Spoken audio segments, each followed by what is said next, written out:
Hey, everybody. This episode of Building the Talent Machine is brought to you by our sponsor, WellFound. If you're a recruiter like me, you're probably always looking for a smarter, faster way to find startup ready talent. Well, WellFound has you covered. It gives you instant access to a talent pool of 10 million plus startup minded candidates from all around the globe. You can set up everything in just 10 minutes or less, from posting jobs to building your employer brand and managing applicants, with everything you need to kickstart your recruiting in one place. Need data? WellFound integrates seamlessly with your ATS and helps you stay organized without the chaos. And if you're ready to supercharge your sourcing, meet WellFound AI. Stop scrolling and start hiring. WellFound AI reviews hundreds of profiles each week. It reaches out using hyper personalized templates, and when candidates respond, it manages the back and forth for you. All that's left is one click to approve, and your calendar fills up fast. So if you're ready to find, connect, and hire your team from pre-seed to IPO and build with the best startup talent out there, WellFound makes it happen. Check out wellfound.com and see how fast you can tap into the startup talent ecosystem. Now, let's go build a talent machine.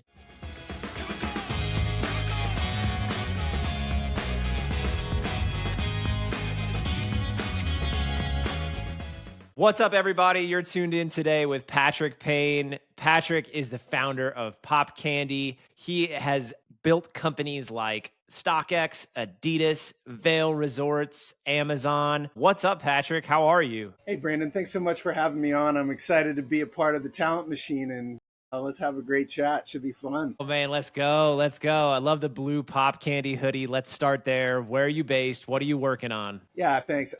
I'm based out in Portland, Oregon. It's actually raining today, but I'm still outside. And Pop Candy is basically a boutique search firm. We focus on director level searches in marketing, supply chain, really mostly non-tech, but we do a little bit of tech for a couple clients as well. Have an amazing partner, Marissa Natale, who we've been doing this for about a year and a half now, and just loving it. Man, I love that. So we've been internet friends for a bit. We met a couple years back.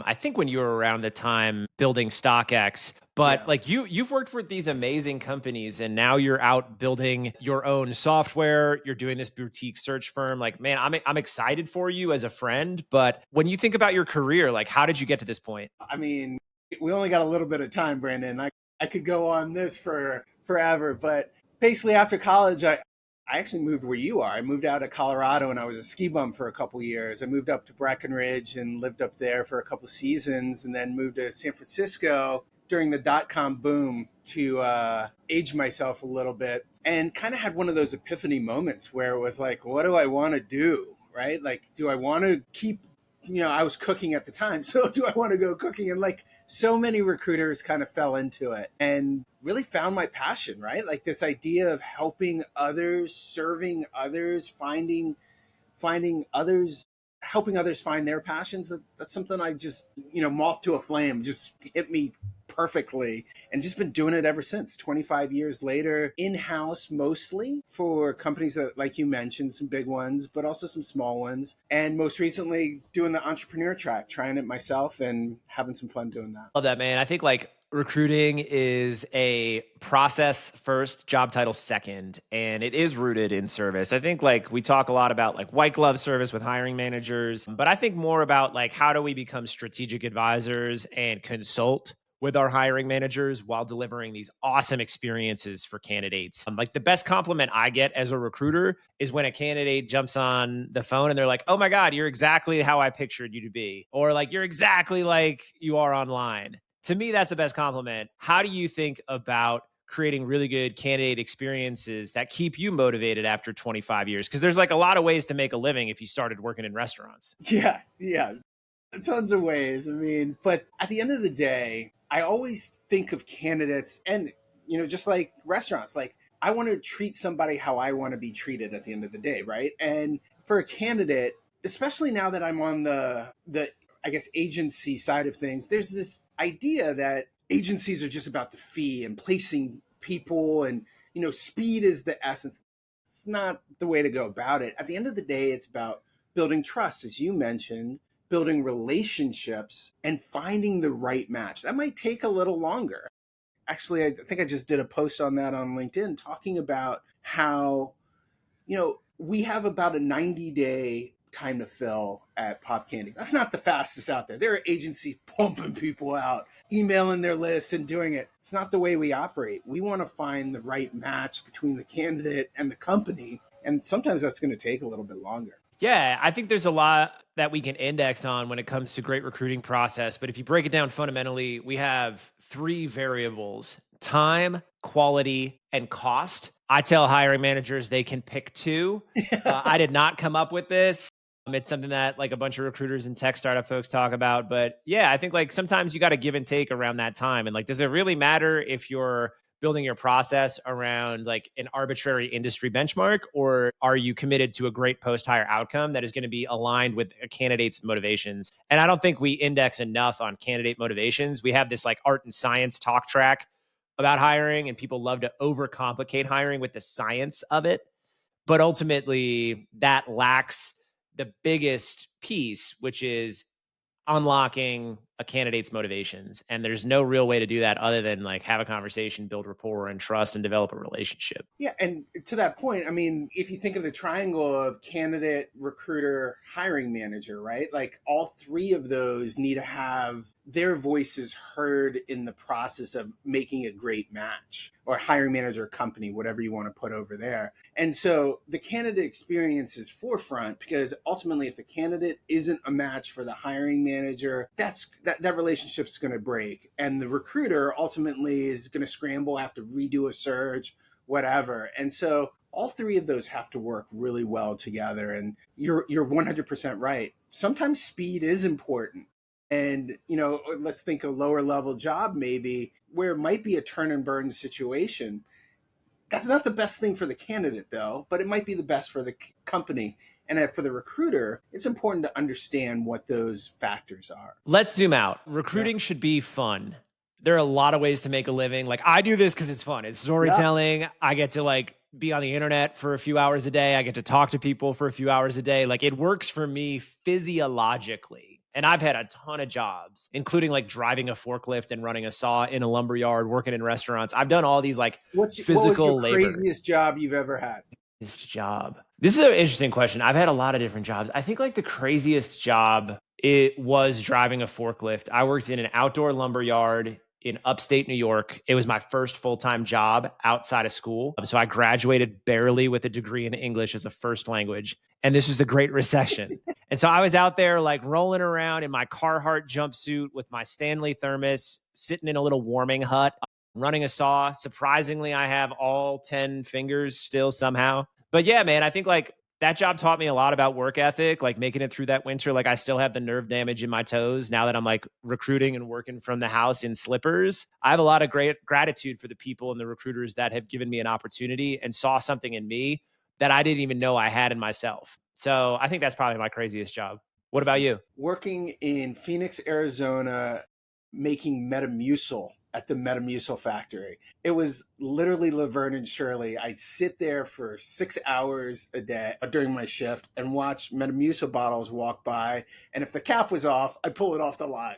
It was the craziest job. But the thing that it taught me so many things. But the people I worked with, different stages in their life, but just hearing their stories and building relationships with people from all walks of life. It was so cool, but it was such a Yeah. crazy job. Dude, I love that. I think that's what makes a great recruiter is this like ability to connect with people. In 2022, there was this CNBC article, and it was like the number one job for Gen Z is corporate recruiter.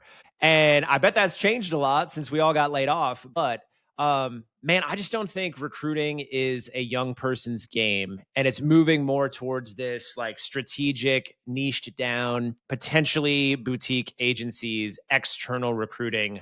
I just think that whole corporate recruiting model is toast. What Yeah. are your thoughts on like career path and future of recruiting? I mean, I wouldn't say toast, right? Like corporate recruiting, there's a place for it. There's always going to be different levels of companies that engage with technology, that engage with AI, right? We're in this advent of AI interviewing and AI sourcing, and I'm building a tool around that right now. But it's never going to go away. What we just spent the last 15 minutes talking, or 10 minutes talking about, was relationships. And at the core of recruiting, that's what we do. And I've yet to see a tool that's going to replace the ability to build relationships. When that comes in, then yeah, maybe things change. So, to get to the title of your podcast, the talent machine, yes, there's an automation process to it, but there's always a human at the end. Yeah.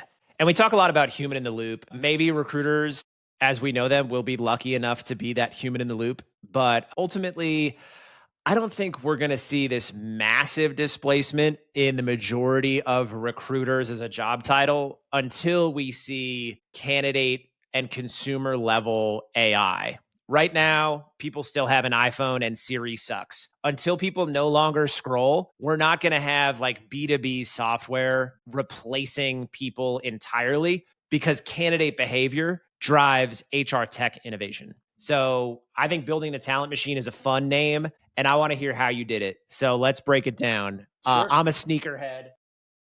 I got my greenhouse Air Max ones There on my you go. feet today. How did you build StockX? What is StockX? I love it for one reason, and it's not the one you think. It's not because I'm a sneakerhead. It's because you were hiring a business that relied on non-desk workers, and I think the recruiters of the future are going to have to know how to source somebody without a digital profile. So tell us, how'd you build the talent machine? Yeah, Brandon, I don't know if you can hear some noise in the background, so we might want to pause for a second. It's really loud on my side. Oh, okay.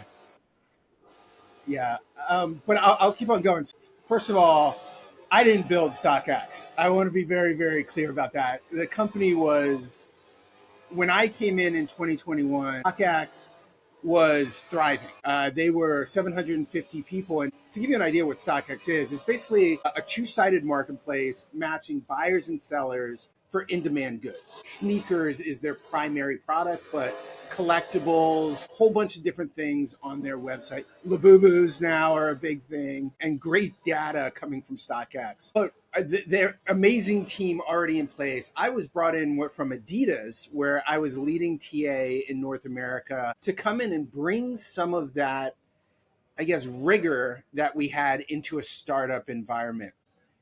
I think the way to approach that, Brandon, the best way to say it is thinking about process, right? At the end of the day, process means excellence. And the more you can put in a process that can be followed with zigs and zags, a process that is not so rigid that you one way or the highway, but a way that you can follow a journey, but know that that journey is going to go up and down, is what I try to do at StockX. Build a flexible interview process, build a flexible hiring process where if you're looking for A, you might have A subscript one, A subscript two in terms of candidates. That flexibility is what makes it key. And when you get too rigid, that's when you get into trouble. That's fascinating. I think adaptability, flexibility, fluidity. When I think about process, I think about technology, and we need to identify those friction points and the data points that tell us what types of tools we need. So let's take it a layer deeper from a process standpoint. Like what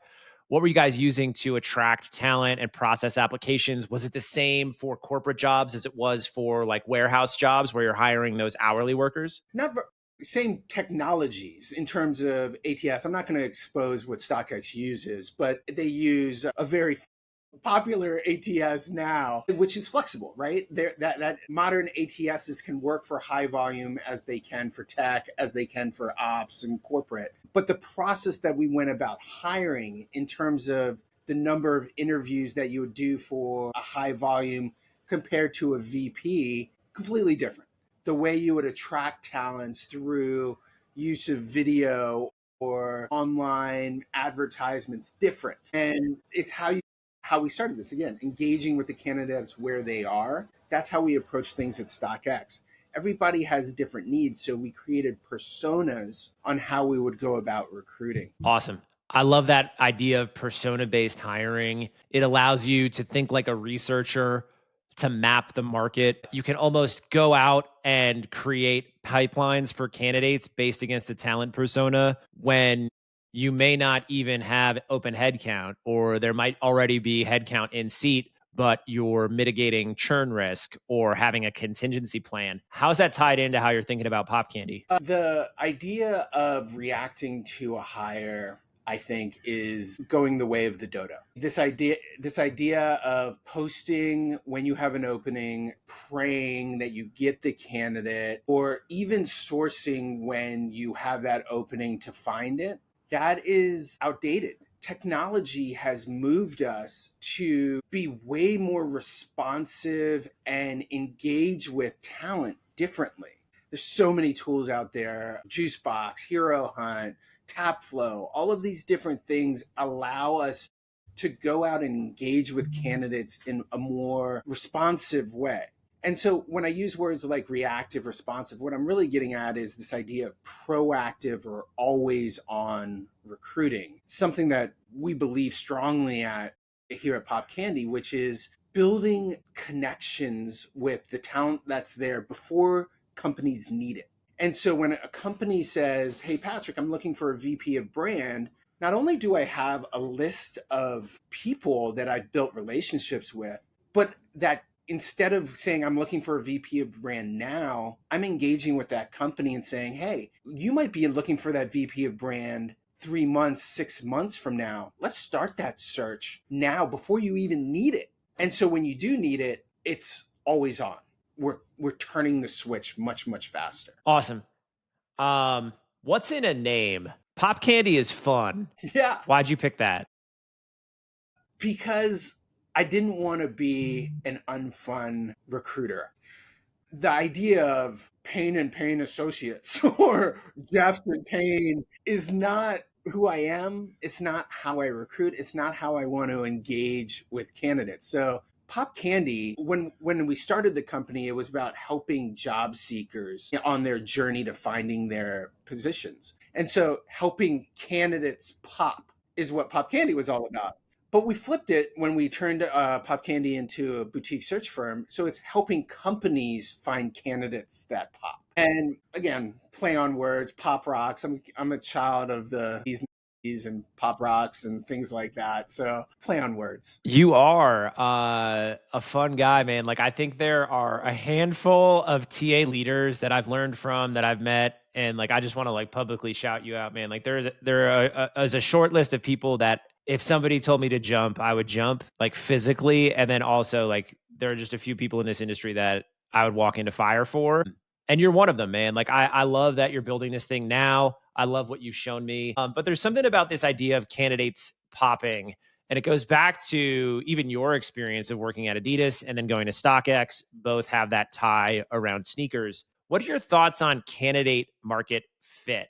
Do you think that your role at Adidas helped you get hired at StockX? And when you map candidates that pop, what type of signal and value do you get from somebody that maybe they worked at like a payments platform and your client is, an up and coming Series A, Series B payments platform? Yeah, market fit is, I think in this employer centric hiring environment, market fit is a big deal right now. People want candidates coming from the world because honestly, they can find them.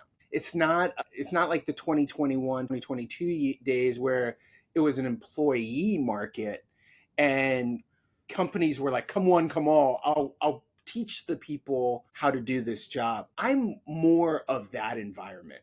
I think skills can cross over into different positions, right? Like just because you're a product marketing manager doesn't mean that you're in product marketing manager in a SaaS company doesn't mean you should only be able to do product marketing for another SaaS company. You should be able to do more. That's what makes us unique as humans. We're adaptable, we're flexible. And so it's something we try to do at Pop Candy. We want to show our clients different types of candidates because otherwise we're just going to have a homogeneous workforce, right? You come from here, you go to there, and it's just you're not learning. So we're trying to show candidates that fit culturally, that fit values wise, all of those types of things, not just skills wise. Does that make Awesome. make sense, Brandon? Yeah, that's kind of what I'm seeing too. And when I work with early stage companies, that's often what like a hiring manager wants to see. And I think that's like a quick tactical takeaway for recruiters out there is like give the hiring manager what they want. Demonstrate your ability to serve and deliver and listen, and then sneak in those candidates that you think have potential information that might not be as obvious. When I talk to founders of like sourcing tools, they say like recruiters, like we all search the same way and we only index on like 4 or 5 variables, despite what we say. So I think a really great recruiter out there can balance that give and take of like, yeah, if you're building an X payments platform, find that PM from Stripe, see if they can hire them. They likely can't. That's kind of my playbook is like, I don't know, I'm not in the business of wasting my time, but I like to show profiles that get a hiring manager pretty excited and then explain to them why they'd never be able to hire them in a million years. And that helps me then position the candidate that maybe has the right skills and the right motivation because they're excited to build in that space. I think once you get to a certain level, especially director plus, like founders just want that like rip and replace, rinse and repeat type of person. But the reality is like if you've built, I don't know, like 4 e-reader companies, are you going to want to do it a fifth time once you're at that COO level? What is the motivation for the candidate to do the same thing over and over? They're looking for growth. They're looking for a challenge. We're working with a great client out of Seattle right now, and they actually have run into this problem where they've hired a bunch of people from a certain type of company, right? A certain type of company. And it's gotten to the point where now they're like, wait, we have to expand widen our aperture to different types of candidates because the diversity of thought has become almost repetitive. And so now they're having to open it. We still show them candidates from that industry that they like, but now it's like, here's what else you can get for the low price of XXX. You can now get this type of candidate. And by the way, we've spent time with them. They fit your culture. They fit what you're doing. They fit your challenges. Give them a shout. Let's see if it works out. What's your biggest pet peeve about recruiting right now? That's a great question. Wow. My biggest pet peeve. I don't know. I'll put it on the recruiter side. I'll put it on the perception of recruiters that we're transactional, that it's all about an A to B relationship and that we can be replaced. We're like the canary in the coal mine in so many different ways. And when we're valued in organizations, it's huge, right? We shape, I don't want to put too much value on what we do, but in a lot of ways, we have the ability to shape the culture of companies. And sometimes that gets overlooked. So that's my biggest pet peeve, I guess, in recruiting. This idea that AI is going to take our jobs, possibly in the next 10 years, but in the next couple years, probably not. Yeah, I'm with you on that. Like I definitely don't want to be delusional or egocentric thinking this like can't be replaced or automated out. I think it's going to come down to the cost of processing an application versus payroll. This is just like a problem for Excel to solve when it comes to managing OpEx. But I think ultimately, if you're hiring at a specific level, it's exactly what you're doing, man. Directors, VPs, C suite, they are not responding to anything AI related when it comes to recruiting. And so we're solving this problem, and all this media hoopla around AI and recruiting is really to hire hourly frontline workers, ICs, call center, sales reps. It's almost like when one way video interviewing came on the scene and everybody got super hyped and people were just like throwing it over the fence. Is it good? Is it bad? But the reality is, it wasn't for those strategic hires. It was a tool in the toolkit. But yes, and because if we look at video interviewing, there is a place for that. There is parts of it that play a valuable role, even at the executive part of it, right? Like where you can do assessments through. I'm not a big fan of assessments in general, but you can use video interviewing and on demand for things like that.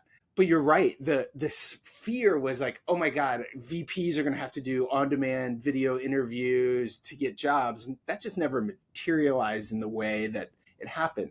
But it did morph. Same thing's going to happen with AI. I think the value in AI from a recruiting standpoint is taking away some of those mundane tasks of, maybe processing an application or being able to do reach out on companies about a company. I'm not saying the assessment comes from AI or the interview comes from AI, but the initial outreach might make sense. There might be value in that because part of recruiting still is a numbers game. There's still a part of this where you got to reach out to 10 to get one. And I think there's some value of that in AI. Or, we have a mutual friend who's building companies, implementing back end systems that are just automating distressed companies and making them profitable. And a lot of AI is coming into that part. Same thing can happen in recruiting. There are parts of interview scheduling, things that can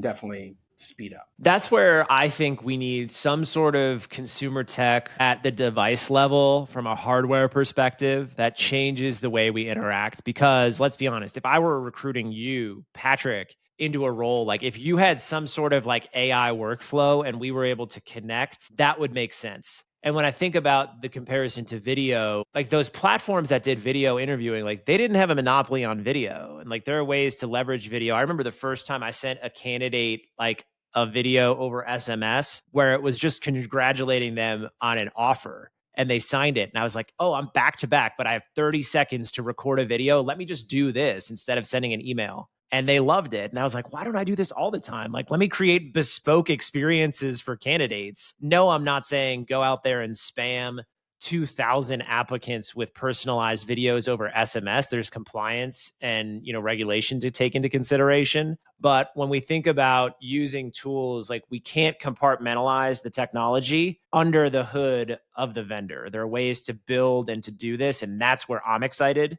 for AI to come into the process for director plus hiring is, are you going to have a little thing on your device that talks to mine? What are these Right. possibilities? But like So right now, many. we're just still stuck with like an iPhone, whatever. Well, we're at the early stages of this. It's moving super fast, but we're at the early stages of it. I mean, just think about how fast the internet went.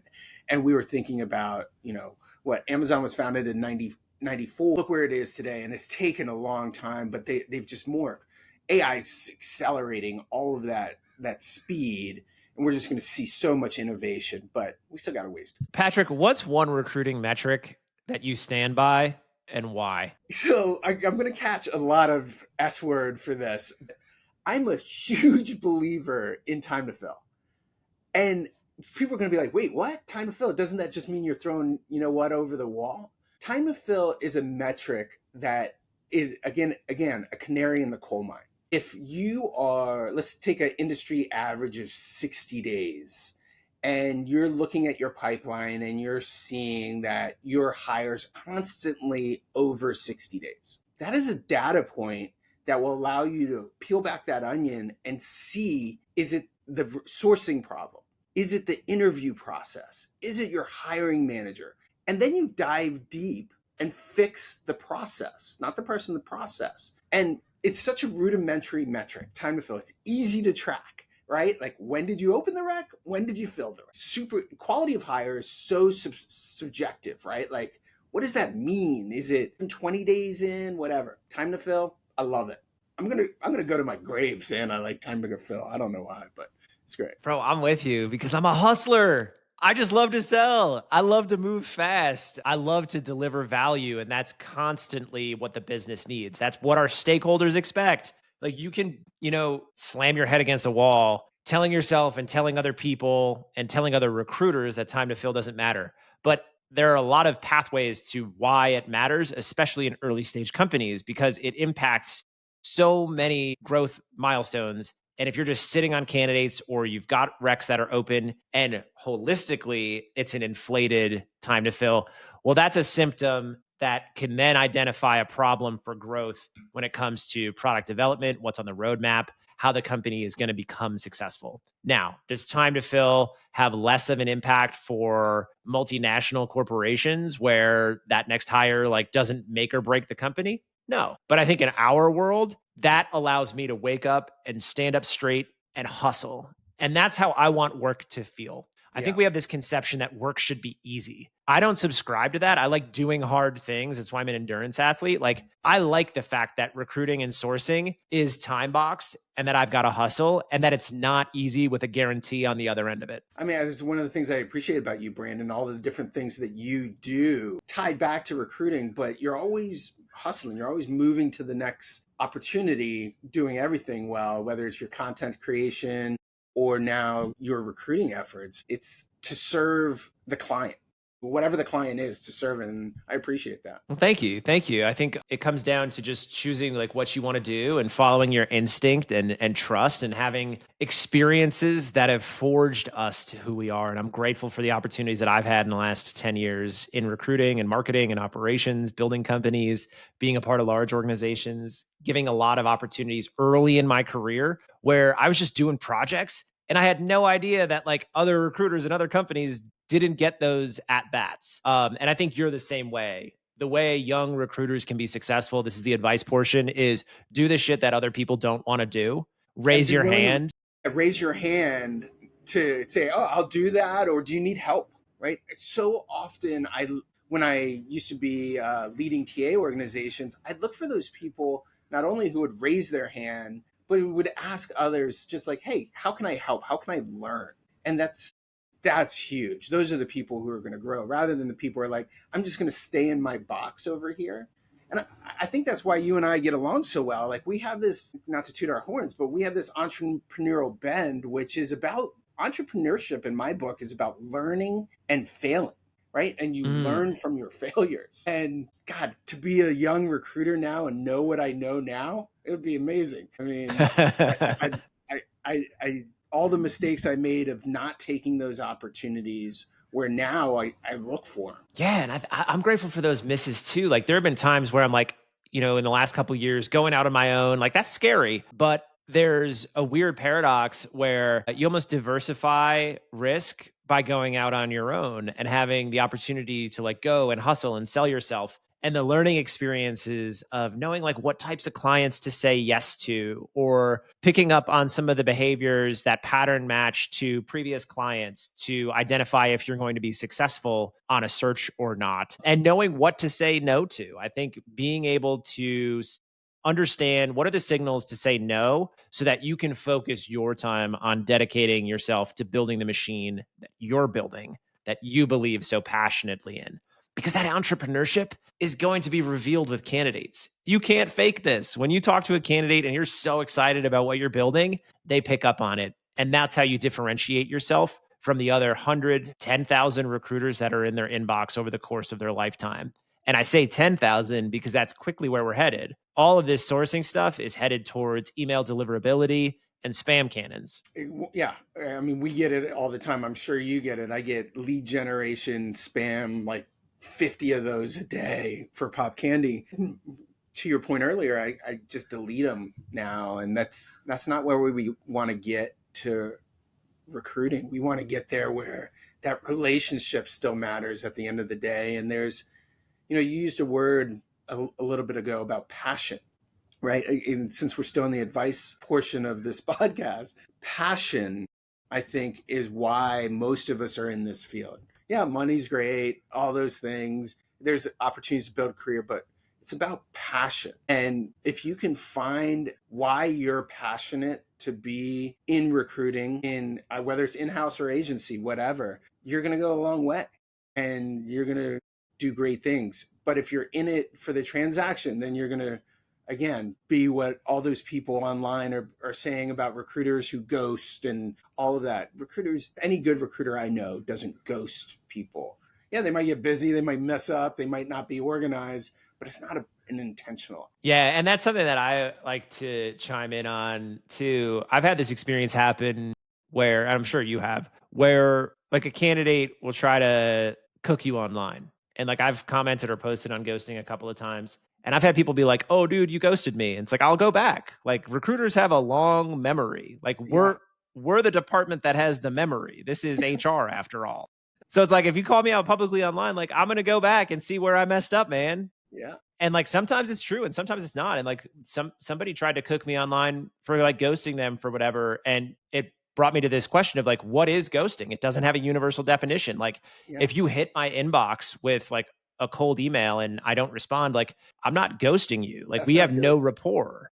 Yeah, But then there are times too where if I've missed a candidate, I will publicly tell them like, yo, I messed up. And I've done that in the comments on LinkedIn on a viral post. Like I've got no shame. Like I we're do all it. human. Unfortunately, I've done it as well, where I've talked to somebody, I've presented them to a client, life happened, and I didn't get back to them in a timely fashion with any feedback. Either I didn't get it, or my organizational skills aren't always the best, so I might have missed it.